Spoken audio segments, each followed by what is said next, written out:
Hello friends, ఈరోజు మనం DSC TET English APTS previous paper 7ని ఎక్స్ప్లెయిన్ చేసుకోబోతూ ఉన్నాం. ఇప్పటి వరకు మన ఛానల్ని సబ్స్క్రైబ్ చేసుకోకపోయినట్లయితే సబ్స్క్రైబ్ చేయండి. ఈ వీడియో మీకు నచ్చినట్లయితే లైక్ చేయండి, మీ ఫ్రెండ్స్కి షేర్ చేయండి. Okay, first question, you are not going out today, complete the sentence with the right question tag. మనల్ని క్వశ్చన్ ట్యాగ్ అడిగారండి. ఈ క్వశ్చన్ ట్యాగ్ ఎలా రాయాలి అంటే, మనం ఇంతకుముందు క్లాస్లో చాలా పేపర్స్లో చెప్పాం, అయినా మళ్ళీ ఇక్కడ చెప్తున్నానండి. క్వశ్చన్ ట్యాగ్ రాసేటప్పుడు చివర క్వశ్చన్ మార్క్ ఉండాలి. ఫస్ట్ రూల్ అండి.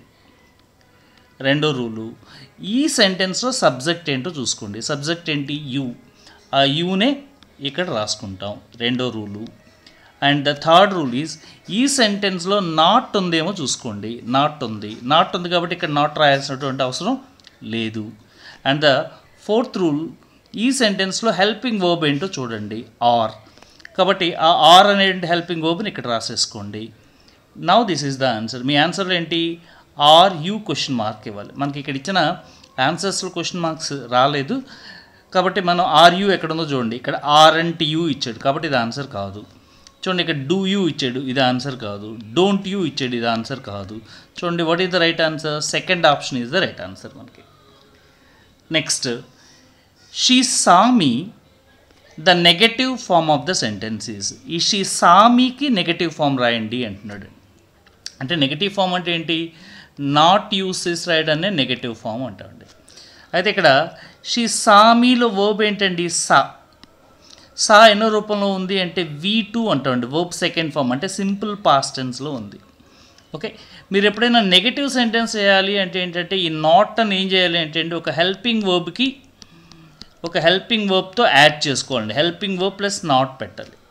ఇక్కడ రెండో రూపం వర్బ్ వచ్చినప్పుడు హెల్పింగ్ వర్బ్ ఏం చేస్తామంటేనండి డిడ్ వాడుకుంటాండి. డిడ్ ప్లస్ V1 వాడుకోవాలి. డిడ్ ప్లస్ V1 అంటే ఇక్కడ ఏమవుతుంది? సాలా డిడ్ నాట్, సాలా సి అవుతుందండి. V1 కావాలి, డిడ్ నాట్ సి. కాబట్టి డిడ్ నాట్ సి ఎక్కడైతే వస్తుందో అదే ఆన్సర్ అండి. చూడండి, ఇక్కడ డు నాట్ సి కాబట్టి ఇది ఆన్సర్ కాదు. ఈజ్ నాట్ సీన్ అన్నాడు, ఇది ఆన్సర్ కాదు. డస్ నాట్ సి అన్నాడు, ఇది ఆన్సర్ కాదు. మనకు ఆన్సర్ ఏంటి? డిడ్ నాట్ సి అండి. పాస్ట్ టెన్స్ కాబట్టి డిడ్ ఉండాలి కాబట్టి did not see is the right answer అండి. Next choose the appropriate question to get the reply I'm from Delhi. నేను ఢిల్లీ నుంచి వచ్చాను అని చెప్పడానికి ప్రశ్న ఏమై ఉంటుంది అంటే, మన క్వశ్చన్ ఏమని, నేను ఢిల్లీ నుంచి వచ్చానని ఎప్పుడు చెప్తామండి? మీరు ఎక్కడి నుంచి వచ్చారు అని అడిగితే చెప్తామండి. కాబట్టి ఎక్కడి నుంచి అంటే ఏంటి? వేర్ అనేటటువంటి వర్డ్ వాడుకోండి. వేర్ అనేటటువంటి వర్డ్. కాబట్టి వేర్ ఎక్కడుందో చూడండి. From where do you come, ఇక్కడ ఏమని ఇచ్చాయండి? Where do you come from, where are you from, where, అన్ని వేర్లే ఇచ్చారు చూడండి. అన్నిట్లో వేర్లే ఉన్నాయి కాబట్టి ఆన్సర్ ఏదైనా అవ్వచ్చు. కాబట్టి ఇక్కడ ఇంకోటి రెండోది ఏం చూడాలంటే ఏ హెల్పింగ్ వర్బ్ ఇచ్చాడు? యామ్ ఇచ్చాడండి. అంటే మన క్వశ్చన్లో కూడా ఇదే హెల్పింగ్ వర్బ్ ఉండాలి. ఇదే హెల్పింగ్ వర్బ్ అంటే ఏంటి? యామ్కి ఏంటి? ఈజ్ యామ్ ఆర్ అండి. ఈజ్ కానీ యామ్ కానీ ఆర్ కానీ ఈ మూడిట్లో లేదండి. అది లేని ఏమైతే ఉన్నాయో ఎలిమినేట్ చేయండి. ఇక్కడ లేదు, ఇక్కడ డూ వచ్చింది, ఇది లేదు. కాబట్టి మనకు ఆన్సర్ ఏంటి? 1 అన్న అవ్వాలి, 2 అన్న అవ్వాలి. చూడండి, 1 అనేది ఆన్సర్ కాదండి. ఎందుకని కాదు అంటే ఇక్కడ క్వశ్చన్ ప్యాటర్న్లో లేదండి. యాక్చువల్గా క్వశ్చన్ ప్యాటర్న్ అంటే ఎలా ఉంటుందంటే వేర్ యు ఆర్ ఫ్రమ్ అని అడగం. ఈ ఆర్ ఈ చివరి రావాలి, వేర్ ఆర్ యూ ఫ్రమ్ అని రాయాలి. కాబట్టి అది తప్పు. What is the right answer అండి? Second one is the right answer. Where are you from is the right answer. Next one 64 అండి. This is a small park dash the top of the hill, fill in the blank with a correct preposition అండి. Okay, కొండ పై భాగంలో, okay, ఇది ఒక చిన్న park అంటున్నాడు. కాబట్టి అది ఎట్ట, టూనా, ఆనా, ఇన్నా. ఓకే, ఇక్కడ మనం what is the right preposition అంటే at the top of the hill. At the top of the hill is the right word అండి. ఇక్కడ Abdullah has bought a story book, the parts of speech of the underlined word. ఇక్కడ underlined word ఏంటండి? Story. ఈ story parts of speech ఏంటో చెప్పాలండి. చూడండి, ఇక్కడ book అనేది ఏంటంటే మనకి నౌన్ అండి. బుక్ అనేది నౌన్. నౌన్ గురించి చెప్పేటటువంటి వర్డ్ ఏది ఇక్కడ అంటే స్టోరీ. నౌన్ గురించి ఏది చెప్తుందండి మనకి అంటే a word that qualifies noun. Noun లక్షణం చెప్పేదాన్ని ఏమంటారు? అడ్జెక్టివ్ అంటారండి. అడ్జెక్టివ్ అంటారు. ఓకే, ఇక్కడ ఏంటి యాడ్వర్బ్ అన్నాడు. ఈ యాడ్వర్బ్ అనేది దేనికి వాడుకుంటా ఉంటే వర్బ్ క్వాలిటీ చెప్తుందండి, యాడ్వర్బ్ క్వాలిటీ చెప్తుందండి, అలాగే అడ్జెక్టివ్ క్వాలిటీ కూడా చెప్తుందండి. చూడండి, జాగ్రత్తగా గుర్తుపెట్టుకోండి. యాడ్వర్బ్ అనేది వర్బ్ క్వాలిటీ చెప్పడానికి వాడతాం, యాడ్వర్బ్ క్వాలిటీ చెప్పడానికి వాడుకుంటాం, అడ్జెక్టివ్ క్వాలిటీ చెప్పడానికి. ఈ వర్బ్ అంటే ఏంటి? యాక్షన్ వర్డ్ అండి. Action words are verbs. Nouns అంటే ఏంటి? Names are nouns. ఇప్పుడు ఇది ఇక్కడ ఏంటి మనకి బుక్కి క్వాలిఫై చేయడానికి వాడాడు కాబట్టి right answer is an adjective అండి. నెక్స్ట్ 66 అండి. Bittu said to himself I'm going to obey my parents అన్నాడండి. Okay, he realised the importance of dash parents and started doing things at the right time, fill in the blanks, choosing the suitable word అన్నాడు. Okay, ఇక్కడ obedient ఇచ్చాడండి, disobeying అని ఇచ్చాడు, obeying అని ఇచ్చాడు, obedience అని ఇచ్చాడు. 4 వర్డ్స్ ఇచ్చాడు. ఇక్కడ మనకి ఏం చేశాడండి? రియలైజ్డ్ అండి, తెలుసుకున్నాడు. ఏం తెలుసుకున్నాడు? ఇంపార్టెన్స్. ఎవరి ఇంపార్టెన్స్ తెలుసుకున్నాడు? పేరెంట్స్ యొక్క ఇంపార్టెన్స్ తెలుసుకున్నాడు. ఇంపార్టెన్స్ తెలుసుకుని ఏం చేశాడు? Started doing things at the right time. Right టైంలో పనులు చేయడం ప్రారంభించాడు. కాబట్టి ఏంటి? ఒబే చేశాడు అని అర్థం అండి, ఒబే చేయలేదని అర్థం అంటే ఇక్కడ ఒబే చేశాడు అని అర్థం. కాబట్టి ఏంటి మనకి ఆ డిజోబే అనేటటువంటి వర్డ్ ఆన్సర్ కాదు. దీన్ని ఎలిమినేట్ చేయొచ్చు. మీరు ఎప్పుడైనా గుర్తుపెట్టుకోండి, ఆఫ్ తర్వాత అంటే ప్రిపోజిషన్ అనేటువంటి ఆఫ్ తర్వాత వచ్చేటటువంటి వర్డ్ ఎలా ఉంటుంది అంటే అండి V1 + ఐఎన్జీ రూపంలో ఉంటుందండి. కాబట్టి ఇక్కడ రైట్ ఆన్సర్ ఏంటి అంటే ఒబేయింగ్ పేరెంట్స్ అండి. Obeying parents is the right answer. Next 67. Wheat and rice are mere grass seeds. The word mere means. Mere అంటే ఏంటి? మియర్ అంటే ఏంటి? ఓకే, ఇక్కడ మియర్ అంటే ఏంటంటే చీప్ అని అర్థమా, ఓన్లీ అని అర్థమా, బెస్ట్ అని అర్థమా, కాస్ట్లీ అని అర్థమా? ఓకే, మియర్ గ్రాస్ సీడ్స్ అన్నాడండి. Wheat and rice are mere. Okay, ఇక్కడ ఇది చీప్ అనే అర్థం కాదండి, కాస్ట్లీ అనే అర్థం కాదు, అలానే బెస్ట్ అనే అర్థం కాదు. ఏంటి? What is the right word? Only. Only grass seeds అనే అర్థంలో వాడటం జరిగిందండి. Next, it was warm so I dash my coat. ఎలా ఉందన్నాడు? వామ్గా ఉంది అన్నాడు. వామ్ అంటే ఏంటి? వెచ్చగా ఉంది అన్నాడు. వెచ్చగా ఉండటం వల్ల ఏంటి? సో కనుక ఐ డాష్ మై కోట్, నా కోట్ని నేను టేక్ అన్నాడు. ఇక్కడ మనం రైట్ ఫార్మ్ ఆఫ్ వర్బ్ని వాడాలండి. ఏంటి రైట్ ఫార్మ్ ఆఫ్ వర్బ్ అంటే? గుర్తుపెట్టుకోండి, ఇక్కడ మనకి 2 పార్ట్లు ఉన్నాయండి. ఇట్ వాజ్ వామ్ ఒక part, so I dash my coat అన్నాడు. ఇక్కడ ఏ టెన్స్లో ఉందో చూడండి. వజ్ అంటే ఏ టెన్స్లో ఉన్నట్లు లెక్క? పాస్ట్ టెన్స్లో ఉన్నట్లు లెక్క. ఇది పాస్ట్ టెన్స్లో ఉంటే ఇటు పక్క పార్ట్ ఏంటి? ఖచ్చితంగా దేంట్లో ఉండాలండి? పాస్ట్ టెన్స్లోనే ఉండాలి. కాబట్టి పాస్ట్ టెన్స్లో ఉండాలి కాబట్టి పాస్ట్ కానివన్నీ ఏం చేయొచ్చండి? ఎలిమినేట్ చేయొచ్చండి. ఏమేమి ఎలిమినేట్ చేయొచ్చు? హ్యావ్ టేకెన్ అన్నాడు, ఇది పాస్ట్ కాదండి, ప్రజెంట్ పర్ఫెక్ట్. యామ్ టేకింగ్ అన్నాడు, ఇది పాస్ట్ కాదండి, ప్రజెంట్ కంటిన్యూస్ టెన్స్. కాబట్టి మనకు ఆన్సర్ ఏంటి? టుక్ అన్నా అవ్వాలండి, లేకపోతే వజ్ టేకింగ్ అన్నా అవ్వాలండి. ఎందుకని? టుక్ అనేది V2 సింపుల్ పాస్ట్లో ఉంది, వజ్ టేకింగ్ అనేది ఏంటి? Past continuous. కాబట్టి ఈ రెండిట్లో ఒకటి ఆన్సర్ అవ్వాలి. ఏది ఆన్సరో చూద్దాం ఇప్పుడు. ఇక్కడ ఇట్ వాజ్ వామ్, వెచ్చగా ఉంది కాబట్టి నేను నా కోట్ని తీసేశాను అంటే ఏంటి? Simple past would be the right word అండి. సింపుల్ పాస్ట్లో రాస్తేనే కరెక్ట్గా ఉంటుంది. కాబట్టి ఇది ఆన్సర్ కాదు. Next one, the hotel was surprisingly cheap, I expected it to be dash. ఆశ్చర్యంగా హోటల్ చాలా చీప్గా ఉంది, ధర తక్కువగా ఉంది. ఐ ఎక్స్పెక్టెడ్, నేనేమనుకున్నాను? It to be dash expensive అన్నాడు. అంటే నేను చాలా చీప్గా ఉందండి, నేను చాలా కాస్ట్లీ ఉంటుందేమో అనుకున్నాను, అంటే చాలా ఎక్కువ ధర ఉంటుందేమో అనుకుంటున్నాను అన్నాడు.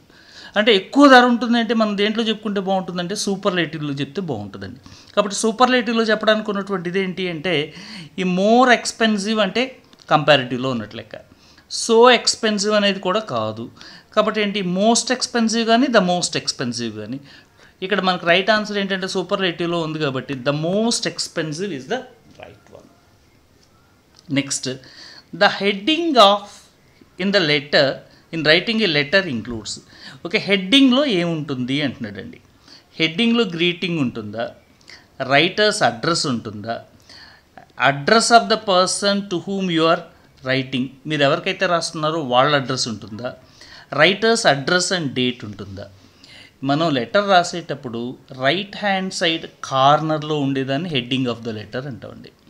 ఈ హెడ్డింగ్ ఆఫ్ ద లెటర్లో ఏం రాస్తామంటే అండి, రాసేటటువంటి రైటర్ యొక్క అడ్రస్సు డేటు అండి, అంటే స్టేషన్ అండ్ డేట్ రావడం జరుగుతూ ఉంటుంది.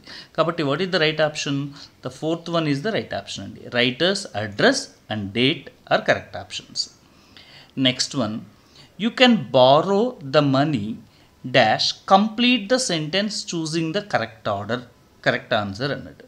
You can borrow the money, however you pay it back as soon as possible, while you pay it back as soon as possible, if you pay it back as soon as possible, unless you pay it back as soon as possible అన్నాడండి. ఇక్కడ you can borrow the money, నువ్వు అప్పు తీసుకోవచ్చు. ఎప్పుడు తీసుకోవచ్చు అండి? మనం అప్పు ఎప్పుడు ఇస్తామండి? ఎదుటి వ్యక్తి వీలైనంత త్వరగా మనకు తిరిగి ఇచ్చేస్తే ఏం చేస్తామండి? అప్పు ఇస్తాం. కాబట్టి ఏంటి దానికి what is the right answer? Third one is the right answer. If you pay it back, నువ్వు తిరిగి నాకు అది ఇచ్చినట్లయితే యాజ్ సూన్ యాజ్ పాసిబుల్, వీలైనంత త్వరగా తీసుకో అప్పు అంటున్నాడు. కాబట్టి third one is the right option for this one అండి. Next 72, for I have cost, I'm sorry, any trouble, identify the correct order of the words to make a meaningful sentence. Okay, ఇక్కడ any trouble అన్నాడండి. Any trouble, I'm sorry, I have cost. I have cost నేను దేని cause చేశాను? Any trouble అంటే ఈ రెండు పక్క పక్కన రావాలండి. I have cost any trouble. ఇక్కడ ఎక్కడుందో చూడండి, I have cost for any trouble, ఇది కాదు, ఆన్సర్ కాదు. I'm sorry for any trouble I have cost. I have cost trouble for I'm sorry. I have cost trouble I'm sorry for any. ఇక్కడ చూడండి మనకు right option అంటే I'm sorry for any trouble I have cost, ఇది right option అండి. Okay, I'm sorry, నన్ను క్షమించండి, for any trouble, ఏదైనా trouble ఇచ్చినట్లయితే I have cost. Okay, that is the right answer అండి. Next, choose the word with the correct spelling అన్నాడండి. Correct spelling ఉన్నటువంటి word చూడండి. ఇక్కడ ఏంటి, హ్యాపెండ్లో 2 Nలు వచ్చినాయండి కాబట్టి అది ఆన్సర్ కాదు. HAPPENED, HAPPENED, HAPENED, ఇది ఆన్సర్ కాదండి. HAPPENED, HAPP, ఈ రెండు చూడండి, రెండు ఆన్సర్స్ లానే ఉన్నాయి, రెండు సేమ్ ఉన్నాయి. కాబట్టి ఏంటి, either second one or the third one answer అవుతుంది. Next, identify the correct form of adverb to fill in the blank.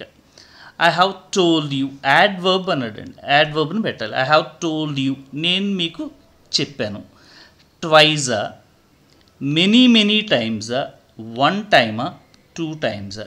ఇక్కడ మనకి రైట్ యాడ్వర్బ్ ఏంటి అంటే అండి, ఇది ట్వైజ్ అనేది యాడ్వర్బ్ అండి. కాబట్టి I have told you twice అని చెప్తామండి. Next, choose the set of words which are in the alphabetical order. Alphabetical order, ABCD ఆర్డర్లో ఉన్నటువంటి వర్డ్స్ని సెలెక్ట్ చేయండి అన్నాడు. ఫస్ట్ వర్డ్ చూడండి, అన్నీ సీలే ఉన్నాయి కాబట్టి సి ఆర్డర్ అండి. నెక్స్ట్ రెండో వర్డ్ చూడండి, ఈ ఉన్నాయి, అన్నిట్లోనూ ఈ ఉన్నాయి కాబట్టి అది కాదు. తర్వాత ఏం చూడాలి, తర్వాత లెటర్ చూడండి, ఎల్, ఇక్కడ ఎల్, తర్వాత ఇక్కడ ఎన్, ఇక్కడ ఎన్.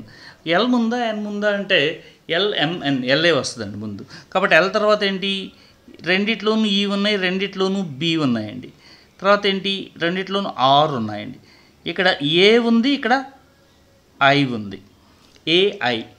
ఏఐలో ఏది ముందండి, ఏ ముందా ఐ ముందంటే ఏనే ముందు కాబట్టి ఇది ఫస్ట్ వస్తుంది, ఇది రెండోసారి వస్తుందండి. కాబట్టి మనకి సెలబ్రేషను, సెలబ్రిటీ ఎక్కడెక్కడ ఉన్నాయో చూడండి, సెలబ్రేషను, సెలబ్రిటీ ఈ రెండిట్లోనూ ఉన్నాయి కాబట్టి ఈ రెండు ఆన్సర్స్ కాదండి. తర్వాత చూడండి, ఈ రెండు కరెక్ట్గా ఉన్నాయో లేదో చూసుకోవాలి. సెంటర్ అన్నాడండి, CENTER, CENTIMETR. చూడండి ఇక్కడ సెంటర్లో ఈ వచ్చింది, తర్వాత ఇక్కడ ఏమొచ్చింది, ఐ వచ్చింది. ఈ ముందా ఐ ముందా అంటే ఏంటి, ఈని ముందు. కాబట్టి మనకి what is the right option? Alphabetical ఆర్డర్లో first one is the right option మనకి. Next, fill in each of the numbered blanks in the following passes with the most suitable word out of the alternative given against each number అండి. ఇక్కడ మనకు చిన్న story ఇచ్చాడు. ఆ చిన్న స్టోరీని ఏం చేయమంటున్నాడు, ఈ ఇచ్చినటువంటి వర్డ్స్తో ఫిల్ చేయండి అని అడుగుతున్నాడు అండి. A lion, an ass and a fox dash hunting and caught a deer అన్నాడు. ఇక్కడ మనకేమి ఇచ్చాడు, గో ఇచ్చాడు, గోస్ ఇచ్చాడు, వెంట్ ఇచ్చాడు, గాన్ ఇచ్చాడండి. ఇది గాన్ ఆన్సర్ కాదు. ఎందుకనంటే వర్బ్ థర్డ్ ఫామ్ అండి ఇది. ఈ వర్బ్ థర్డ్ ఫామ్ వాడేటప్పుడు ఏంటంటే ఖచ్చితంగా హెల్పింగ్ వర్బ్ ఉండాలి దానికి ముందు. కాబట్టి ఇక్కడ ఏ హెల్పింగ్ వర్బ్ లేదు కాబట్టి అది ఆన్సర్ కాదు. తర్వాత గోస్ కూడా ఆన్సర్ కాదండి. ఎందుకని, goes can be used with singulars అండి, సింగులర్స్తో వాడుకుంటాం. ఓకే, మనకి ఇక్కడ సింగులర్ కాదండి, లైన్ ఉంది, యాస్ ఉంది, ఫాక్స్ ఉంది. కాబట్టి ఆన్సర్ గో అన్న అవ్వాలి, వెంట్ అన్న అవ్వాలి. చూడండి పక్క సెంటెన్స్లో కాట్ అన్నాడు. కాట్ అంటే ఏంటి, పాస్ట్ టెన్స్లో ఉంది. పాస్ట్ టెన్స్ అంటే ఏంటి, V2 అండి, వర్బ్ సెకండ్ ఫామ్. కాబట్టి మనకి రైట్ ఆన్సర్ ఏమవుతుంది అంటే వెంటే రైట్ ఆన్సర్ అవుతుంది, గో అనేది కాదండి, ఎందుకని ప్రెజెంట్లో ఉంది కాబట్టి. Okay, option 3 is the right answer. Next, the as divided it dash 3 equal parts. Divided అనే వర్బ్ తర్వాత మనం ఏ ప్రిపోజిషన్ వాడుకుంటాం అంటే అండి, divided in, divided to, divided with, divided into అండి. What is the right preposition? Into can be divided it into 3 equal parts. దాన్ని 3 సమాన భాగాలుగా విభజించింది అని. This dash the line. ఇది చూసేటికి లైన్కి ఏమైంది, యాంగర్డ్ కోపం వచ్చిందా, ఓవర్ జాయిడ్ విపరీతమైనటువంటి ఆనందం వచ్చిందా, కన్ఫ్యూజ్ అయిందా, ఫ్రైట్ అండ్ భయపడిందా. ఓకే, ఇక్కడ ఏంటి మనకి భయపడింది అనేది ఆన్సర్ కాదండి, కన్ఫ్యూజ్ అయింది అనేది ఆన్సర్ కాదు. ఇక్కడ ఉన్న సెంటెన్స్ని బట్టి మనకి అది కోపం అన్నా వచ్చి ఉండాలి, ఆనందం అన్నా వచ్చి ఉండాలి. Dash felt he was entitled to more than he's partners. ఏంటి, నాకు ఎక్కువ కావాలి అనిపించింది. అంటే ఏంటి, ఎక్కువ కావాలి ఏంటంటే ఆనందంలో లేదు అది. కాబట్టి ఏంటి, దేంట్లో ఉన్నట్లు, యాంగర్డ్ అండి. డాష్ ఫెల్ట్, ఇక్కడ ఎవరు ఫీల్ అయింది ఎక్కువ కావాలని, లైన్. మనం లైన్ గురించి చెప్తున్నాం కాబట్టి ఇదేంటి, వేర్ అనేది జనరల్గా ప్లేస్ గురించి చెప్పేటప్పుడు వాడుకుంటాం. ఎక్కడ, వెన్ అనేది ఎప్పుడు వాడుకుంటాం అండి, టైం గురించి చెప్పేటప్పుడు వాడుకుంటాం. ఈ విచ్ అనేది దేని గురించి చెప్పేటప్పుడు వాడుకుంటాం అండి, థింగ్ గురించి చెప్పేటప్పుడు వాడుకుంటాం. ఇక్కడ మనం ఏంటి, లైన్ గురించి చెప్తున్నాం కాబట్టి ఏంటి, what is the right option, who is the right option. Okay, that's it. Now read the passage carefully and answer the questions given below it అన్నాడండి. చూడండి ఇక్కడ, వన్ డే ఏ ఉమెన్ అప్రోచ్డ్ గాంధీ. ఒకరోజు ఒక ఉమెన్ గాంధీ గారి దగ్గరికి వచ్చారు. విత్ ఎ స్ట్రేంజ్ రిక్వెస్ట్, ఒక కొత్త రిక్వెస్ట్తో వచ్చారండి. Her daughter was excessively fond of sweets. మా అమ్మాయి విపరీతంగా స్వీట్స్ తినేస్తుందండి. And she wanted Gandhi to persuade the girl to reduce her intake. ఏమని అడుగుద్ది, గాంధీ గారు మీరు మా అమ్మాయికి నచ్చజెప్పి ఆ స్వీట్స్ ఎక్కువ తినడం ఆపించాలి అని అడుగుతారండి. దానికి she won't listen to me, నా మాట వింటలేదు పాప, but she will listen to you, కానీ మీ మాట వింటుంది అని చెప్పారండి వాళ్ళ మదరు. అప్పుడు Gandhi patted the little girl and her cheek. Gandhi ఆ పాపని చీక్ మీద, బొగ్గ మీద ఇలా చిన్నగా తట్టి, smiled and asked her mother to come back 3 weeks later. 3 వారాల తర్వాత రండి అని చెప్పారు. 3 weeks లేటర్, 3 వారాల తర్వాత the women came back with her little girl. ఆ చిన్న పాపతో ఆ తల్లి వచ్చిందండి.